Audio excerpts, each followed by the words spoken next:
सकता है, कोई अपने परिवार का विकास कर सकता है। पढ़ाई बहुत जरूरी है, पढ़ना भी जरूरी है, भक्ति भी जरूरी है और मेहनत भी जरूरी है।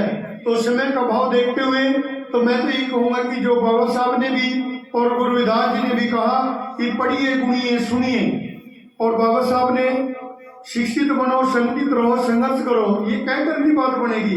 मैं भी कह के चले जाऊं, कितना समय लगेगा? कम से कम माता पिता के 15 साल लगेंगे बच्चे को काबिल बनाने में। 15 साल तक वो पढ़ेगा या 13-14 साल तक पढ़ेगा तो वो कुछ ना कुछ बन जाएगा, चाहे MA करे, B.Tech करे, और वो कोई तैयारी करके नौकरी की तो नौकरी पे लगे, और जो गुरु जी की सत्संग सुन के अच्छा विवेकी बने, शीतल बने। कहना गुरु जी ने तन मारो मन मारो साधो सकल सिर, अलबी डालो दया की वाह का नाम फकीर। तन को मन को और इस धन को आपको कैसे टिकाना है? तन को पवित्र करना है जैसे सत्संग के द्वारा, सेवा के द्वारा। मन को सत्संग में जोड़ना है। इस आत्मा को, ये जो शब्द है, उनकी जो भूख है वो शब्द है। शब्द के साथ आपको मेडिटेशन करना है, ध्यान करना है, और जो धन की शुद्धि करनी है। ऐसी हमारी जो गुरुपुरब के अंदर जो छबीले लगेंगे, लंगर लगेंगे, ये नहीं कि जयंती और दही भंडारा करना है। वो भंडारा तो हम गाँव-गाँव में खाते हैं। जैसे आपका गाँव के पास ये पुल लगता है या नजदीक कहीं जगह रोड पे खड़े करने की जगह है, कोई भी चाय की छबील, किसी भी चीज की छबील, आज गांव डमोली की तरफ से, आज तारोड़े की तरफ से, कभी खिदराबाद की तरफ टेंट लगे मिले, कभी हम लेदी की तरफ मिले, तो पता लगे कि जैसे सिख भाई गुरु मर्यादा का पालन करते हैं, आज हमारे गुरु रविदास मिशन के लोग भी दान पुण्य में हर वर्ग के साथ कंधे से कंधा मिलाकर चलते हैं। हर वर्ग गुरु रविदास जी की जीवनी को सुनकर अपने जीवन को भी धन्य करता है।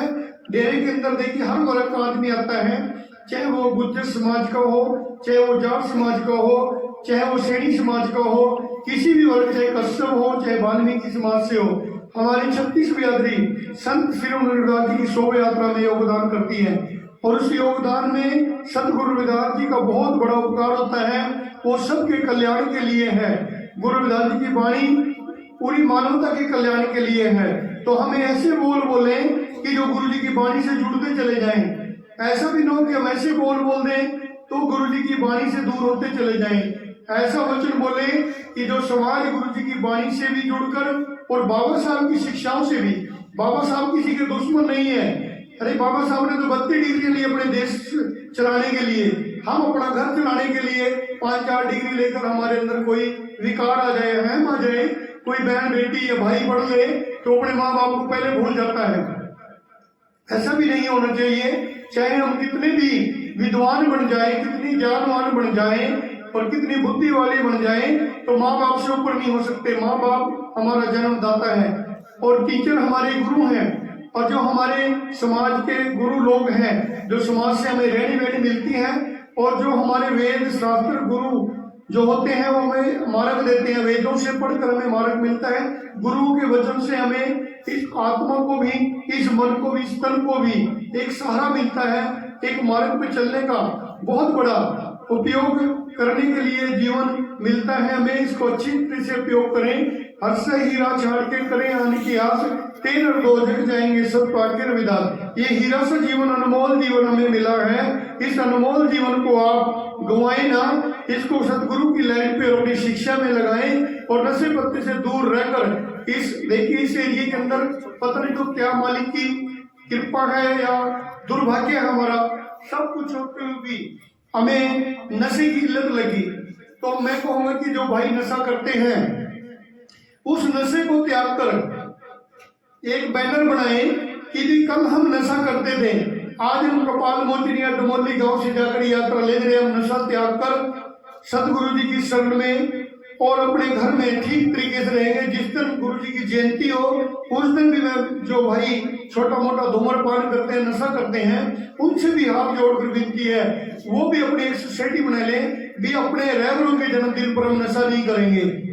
तो ये दास की अरदास है, आदेश तो नहीं। आदेश तो तब होगा जब आप मानना शुरू कर दोगे, तो उस दिन हम नशा ना करें, तभी हमारा नगर कीर्तन निकालने का फायदा है, तभी हमारा प्रभात फेरी निकालने का फायदा है। ये विशेष एक आदमी के लिए नहीं, तो हाथ जोड़कर मैं कहूंगा कि मेरे गुरु ने कहीं नशा नहीं किया, बाबा साहब ने कोई नशा नहीं किया, किसी देवी देवता ने कोई नशा नहीं किया। नशा किया तो ने परमात्मा के नाम का, दुनिया के कल्याण के लिए नशा किया कि मैं क्या कल्याण कर दूं, क्या भला कर दूं। तो मैं समय को देखते हुए हमारी कीर्तन मंडली बहुत अच्छा काम कर रही है, उनकी वाणियों को सुने। तो हम तो आपके दर्शन करने के लिए जो प्रबंधक कमेटी और साथ संगत की जो हमारे पास अरदास गई थी कि आप वहां पर आना, तो समय तो नहीं था, तो वहां से हम जल्दी कुरुक्षेत्र से, नालागढ़ से और दसड़के से, और गुरु जी गुरदीप गिरी जी मेरे ख्याल में अभी पहुंचे होंगे, तो टाइम लगा। तो हम भी यहाँ पहुंचते पहुंचते ये 10-11 बज गए। तो गुरु की प्यारी सात संगत जी